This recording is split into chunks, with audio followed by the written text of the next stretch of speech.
जाति पे चुनाव। मोदी जी ने भेजा है तुम्हें, किसने भेजा? पहले भाई साहब जो बताओ, सवाल सुन। पहले मोदी जी ने भेजा है, किसने बताया? मोदी जी ले जाते हैं, मोदी जी ले जाते हैं औरंगजेब के पास, मोदी जी ले जाते हैं पाकिस्तान में, समझे? मोदी जी ले जाते हैं अकबर के पास, और तुम हमें कहाँ ले जा रहे हो? वर्तमान की बात करो, वर्तमान की बात करो। लोगों के पास रोटी नहीं है, नौजवान के पास रोजगार नहीं है, शिक्षा नहीं है। मनीषा वाल्मीकि के साथ क्या हुआ था? योगी सरकार में हुआ था। चंदन गुप्ता मारा गया, योगी सरकार में ही मारे गए। कमलेश तिवारी मारे गए, योगी सरकार में ही मारे गए। महंत नरेंद्र गिरी मारे गए, योगी सरकार में ही मारे गए। और बहुत सारे लोग मारे गए, उनके मुझे नाम नहीं पता, ये तो महत्वपूर्ण नाम बता रहा हूँ। हिंदू केवल दुबे जी हैं, यादव जी हिंदू नहीं है, ओबीसी के लोग हिंदू नहीं है, SC ST के लोग हिंदू नहीं है क्या? केवल यही हिंदू है। ब्राह्मणों के द्वारा जो हमारे बीच में आज तक, इनकी ना मानो, ठीक है, तो तुम हो गए देशद्रोही। इनकी मान लो तो दूसरा ब्राह्मण आ गए, तुम्हें कह देगा तुम देशद्रोही। तो ब्राह्मण एक भ्रम है।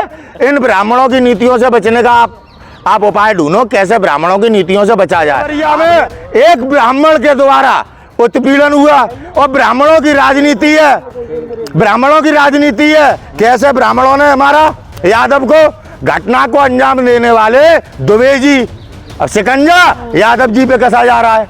क्यों? जब बेटियां बैठी थी, जिनके साथ शोषण हुआ वो बैठे थे, तब आप इंतजार कर रहे थे कब ब्रजभूषण शरण सिंह के गुंडे उनके घर पे दबाव डालें, सरकार उनके परिवार वालों पे दबाव डाले, उनको प्रताड़ित करे और वो मुकदमा वापस ले लें। ये आपकी राजनीति। देवरिया में किसी भी प्रकार से इस घटना को लेके अब सरकार राजनीति कर रही है। सरकार यादवों को, दलितों को, ओबीसी के लोगों को प्रताड़ित कर रही है।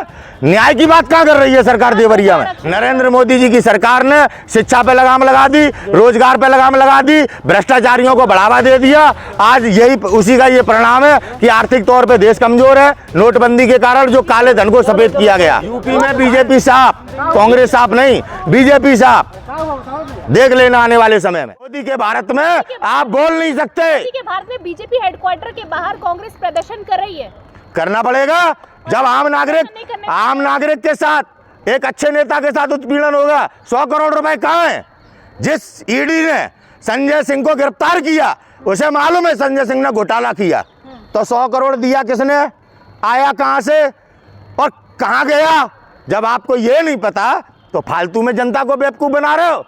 आप एक अच्छे नेता के ऊपर कार्रवाई कर रहे हो, और जो भ्रष्टाचारी है शुभेंदु अधिकारी, जो व्यापम घोटाले में भ्रष्टाचारी है, जो बेटियों का शोषण करता है, आपका ये ब्रजभूषण शरण सिंह, इनके ऊपर ईडी CBI इनको बाप मानती है, बाप। कानून की ये हालत है। मनीष सिसोदिया, संजय सिंह पर जो कार्रवाई हुई शराब घोटाला, वो आप उसे सही नहीं मान रहे हैं? आप प्रमाण कहाँ है? हम तो सही मान रहे हैं, प्रमाण तो दोगे। टाइम लगेगा ना। कब तक लगेगा? कब तक? और नेताओं के खिलाफ ऐसा क्यों नहीं? ब्रजभूषण सिंह के खिलाफ क्यों नहीं? जब आपके सामने प्रमाण बैठा था, बेटियां कह रही थी, क्या है सुप्रीम कोर्ट की गाइडलाइन? क्या हुआ उस समय? आप लोगों के मुंह में बर्फ जम गई थी क्या? हाल कांग्रेस को कटघरे में खड़ा कर देते हैं आप। आपसे पूछना चाहता हूं, जब बेटियां बैठी थी, जिनके साथ शोषण हुआ वो बैठे थे, तब आप इंतजार कर रहे थे कब ब्रजभूषण शरण सिंह के गुंडे उनके घर पे दबाव डालें, सरकार उनके परिवार वालों पे दबाव डाले, उनको प्रताड़ित करे और वो मुकदमा वापस ले लें। ये आपकी राजनीति। देवरिया कांड में 6 लोग की निर्मम हत्या हुई। हाँ, हो गई। योगी सरकार में कैसे देखते हैं आप इसको? योगी सरकार के में कानून व्यवस्था की कैसी धज्जियां उड़ी हैं, इसके कितने किस्से सुनाए। वो तो बता रहे सुरक्षा। मनीषा वाल्मीकि के साथ क्या हुआ था? योगी सरकार में हुआ था। चंदन गुप्ता मारा गया, योगी सरकार में ही मारे गए। कमलेश तिवारी मारे गए, योगी सरकार में ही मारे गए। महंत नरेंद्र गिरी मारे गए, योगी सरकार में ही मारे गए। और बहुत सारे लोग मारे गए, उनके मुझे नाम नहीं पता, ये तो महत्वपूर्ण नाम बता रहा हूँ। देवरिया में एक ब्राह्मण के द्वारा उत्पीड़न हुआ, और ब्राह्मणों की राजनीति है, ब्राह्मणों की राजनीति है। कैसे ब्राह्मणों ने हमारा यादव को, घटना को अंजाम देने वाले दुबे जी, अब शिकंजा यादव जी पे कसा जा रहा है। क्यों? तो क्यों? आपको क्या लग रहा है, जात की राजनीति हो रही है? हो रही है, न्याय की राजनीति हो नहीं रही। देवरिया में किसी भी प्रकार से इस घटना को लेके अब सरकार राजनीति कर रही है। सरकार यादवों को, दलितों को, ओबीसी के लोगों को प्रताड़ित कर रही है। न्याय की बात कहाँ कर रही है सरकार देवरिया में? आरक्षण की बात कर रही है। महिला आरक्षण में अभी जुमला देखा नहीं था बहन जी क्या आपने? ओबीसी बाहर हैं, SC ST के लोग बाहर हैं, अल्पसंख्यक बाहर। जब कांग्रेस ये ला रही थी तब यही इंडिया अलायंस जिसके साथ आज कांग्रेस खड़ी, इन्होंने विरोध देखिए राजीव गांधी जी ने महिला आरक्षण बिल की शुरुआत की थी। उन्होंने इस पे बात की थी कि हमारे देश में एक तरफ तो बेटी को नवदुर्गा के रूप में मानते हैं और दूसरी तरफ औरत पे किसी भी प्रकार का शोषण करने में कोई मर्द 1 इंच पीछे नहीं हटता, हर गंदी स्थिति तक शोषण करता है महिला का। ये राजीव गांधी जी के शब्द है, 24 में ठीक है। उनने कहा महिलाओं को भागीदारी देनी चाहिए। उन्होंने इस चीज के लिए शुरुआत की, कांग्रेस ने बहुत बात प्रयास किया, लेकिन विशेष सत्र बुला के हमने सोचा था मोदी जी शायद आज राजीव गांधी जी का सपना पूरा कर देंगे, लेकिन वो तो जुमला निकला, वो तो जुमला निकला। विशेष सत्र बुलाया इसीलिए गया था कि जो CAG की रिपोर्ट देश के सामने आई है उस पर से आपका ध्यान हट जाए, नेताओं का ध्यान हट जाए, तो उन्होंने ट्वीट कर दिया विशेष सत्र। बस आप लोग भी भूल गए कि नरेंद्र मोदी का भ्रष्टाचार CAG की रिपोर्ट से सामने आया, वो कांग्रेसियों की रिपोर्ट नहीं है, CAG की रिपोर्ट है, समझना पड़ेगा। जो देवरिया में हत्याकांड हुआ उसमें जो है कई हिंदू संगठन दुबे जी के घर गए और यादव जी के घर गए, ये यादव जी के घर नहीं गए। क्या लग रहा है कि हिंदू सिर्फ दुबे जी ही थे?